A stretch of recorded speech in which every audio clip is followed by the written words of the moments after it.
Hi guys, today is Saturday, June 6th, and I'm getting on here today to sound the bell on SPACEX IPO and why investors should be a little bit cautious before putting their money into it or keeping their money into ETFs like the NASDAQ 3000. It's set here IPO at a date of June 12th, which is a week from yesterday, and it's going to target a valuation of $1.75 to $2 trillion, which is an astronomical number. It's far some of the most media attention I've ever seen from an IPO, and is definitely one that people are on the lookout for. And to understand this IPO here, you've got to understand that SpaceX is not just a rocket ship building company anymore, and that it is multiple different sectors. As SpaceX acquired Twitter, which is now X, and Grok AI about a year ago, and that is now part of the company, and they also acquired Starlink.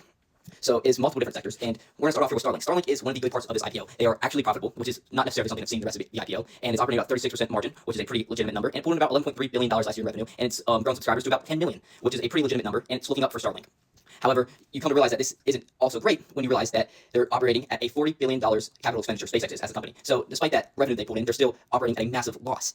This is because of Grok AI and X that they recently merged with, because they're spending so much money on AI data centers and trying to get AI out and promote their AI company. But the problem is, despite their massive deal they struck recently with Anthropic, which is the company that is in charge of Claude AI, which they're paying $1.25 billion per month to use some of SpaceX's data centers, this shows that SpaceX is not too confident in Grok AI, and that Grok AI is losing the AI game to its other competitors, because they wouldn't otherwise have to sell some of their data center space to these competitors. To go along with this, part of the reason why I just really think investing in SpaceX is such a bad idea right now is it's trading at about 100 times revenue for its price to sales metric, if it were to weight at $1.5 trillion or $1.75 trillion. For example or reference, it's 34 price to sales that NVIDIA is trading at. So it is way more expensive in relative to its valuation and sales than any of its competitors. I think Microsoft's trading at like 4 times price to sales. So it's really just astronomical how pumped up the stock price is. It's also operating at a negative PE ratio, which just means that it's just simply not profitable. It has a $4.94 billion net loss. That is not a recipe for success. And it's trading at a 300 times EBITDA, which is just to say that it's trading way overvalued.